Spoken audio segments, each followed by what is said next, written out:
Hi.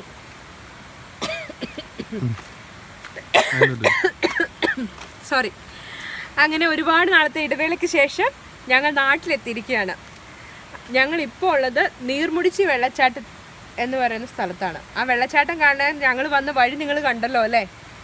ആ വണ്ടിയിലാണ് നമ്മൾ വന്നത്. ഈ യാത്ര ഒരടിപൊളി യാത്രയായിരുന്നു.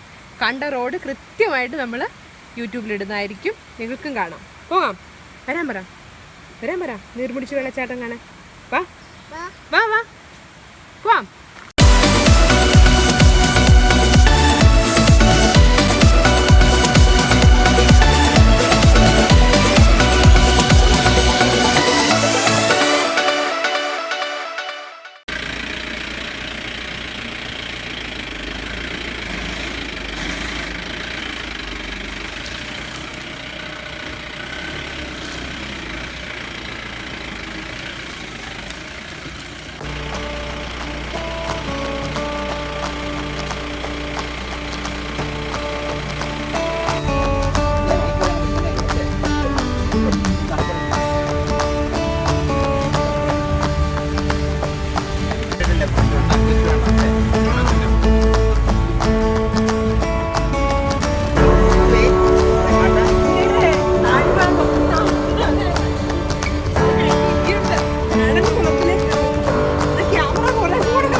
അങ്ങ് ദൂരെ കാണുന്നുണ്ടോ വെള്ളച്ചാട്ടം? അതാണ് നമ്മൾ പ്രതീക്ഷിച്ച് വന്ന വെള്ളച്ചാട്ടം.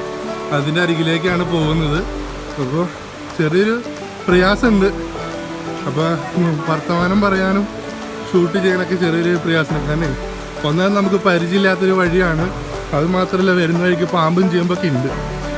അപ്പോൾ രണ്ട് കാര്യങ്ങളും ശ്രദ്ധിച്ച് നടക്കാനും ഒക്കെ പ്രയാസമാണ്. വലിയൊരു പ്രയാസം വണ്ണം കൂടിയതാ. 117 കിലോ വെച്ച് നടക്കണം. വണ്ണം കൂടിയവരൊക്കെ എത്രയും പെട്ടെന്ന് വണ്ണം കുറച്ച് കഴിഞ്ഞാൽ വളരെ നല്ല കാര്യം കേട്ടോ. അതിലെ പ്രയാസമൊക്കെ ഇപ്പോഴും ഞാൻ അനുഭവിച്ചറിയുന്നത്. ഇപ്പോൾ വെള്ളച്ചാട്ടം അവിടെ കാണുന്നുണ്ടോ? അതാണ് നമ്മൾ പ്രതീക്ഷിച്ച് വന്ന വെള്ളച്ചാട്ടം. നല്ല ശക്തമായ രീതിയിൽ വെള്ളം കുത്തിയൊലിച്ച് വരുന്നുണ്ട്. അധികം പേരൊന്നും ഇല്ല. സാധാരണ രീതിയിൽ ഇവിടെ ആൾക്കാർ വരേണ്ടതാണ്. പക്ഷെ ഇപ്പോൾ അധികം ആരും തന്നെ വന്നിട്ടില്ല ഇവിടെ തന്നെ. അതെ, നമുക്ക് വേണ്ടി മാത്രമായിട്ട് പ്രകൃതി ഒരുക്കിയിരിക്കുകയാണ് ഇപ്പോൾ. അപ്പോൾ ആ വിശേഷങ്ങളിലേക്ക് പോവാം.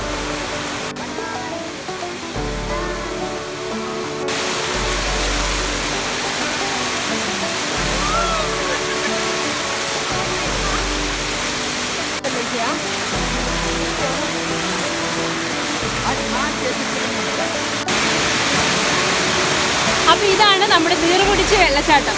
ആക്ച്വലി ഇത് കണ്ണൂർ ജില്ലയിൽ പുലിക്കുരുമ്പയിൽ നിന്ന് ഒരു 3 കിലോമീറ്റർ ഇപ്പുറം കൈതളം എന്ന് പറയുന്ന സ്ഥലത്തിനടുത്താണ്. ഇന്നിപ്പോൾ ഇത്തിരി വെള്ളമൊക്കെ കുറവുണ്ട്. കുറച്ചുകൂടെ മഴയൊക്കെ കഴിഞ്ഞ് കഴിയുമ്പോൾ നല്ലതായിട്ട് വെള്ളം വരും. ഇവിടെ ഒരുപാട് സഞ്ചാരികൾ എത്തുന്നുണ്ട്. ഇവിടെ അടുത്താണ് പാലക്കയം തട്ട്. ആ കാഴ്ചകളിലേക്ക് നമുക്ക് പിന്നീട് പോകാം. ഇവിടെ ഈ ഇത് കാണാൻ വേണ്ടിയിട്ട് പ്രത്യേകിച്ച് ഒന്നും കൊടുക്കണ്ട. പക്ഷേ ഇവിടെ എത്തിപ്പെടുക എന്നുള്ളത് ഭയങ്കര ബുദ്ധിമുട്ടുള്ള കാര്യമാണ്. ഓഫ് റോഡിലൂടെ നമുക്ക് ഏകദേശം ഒരു 20 മിനിറ്റ് യാത്രയുണ്ട് മെയിൻ റോഡിൽ നിന്നും. അങ്ങനെയാണ് ഞങ്ങളിവിടെ എത്തിയിരിക്കുന്നത്. എന്തായാലും വെള്ളച്ചാട്ടത്തിലേക്ക് പോകാൻ മോൻ റെഡി ആയിട്ട് നിൽക്കുകയാണ്. അവനിവിടെ വന്നിട്ട് പുറത്തെവിടെ പാറയിൽ നിന്നിട്ട് ഒരു രക്ഷയില്ല, കൊണ്ടുപോകുമെന്ന് പറഞ്ഞുകൊണ്ടിരിക്കുക. അപ്പോൾ ഞങ്ങൾ പോയി ഒന്ന് കണ്ടിട്ട് വരാം, വെള്ളച്ചാട്ടം എങ്ങനെയാണെന്ന് അനുഭവിച്ചിട്ട് വരാം. നമുക്ക്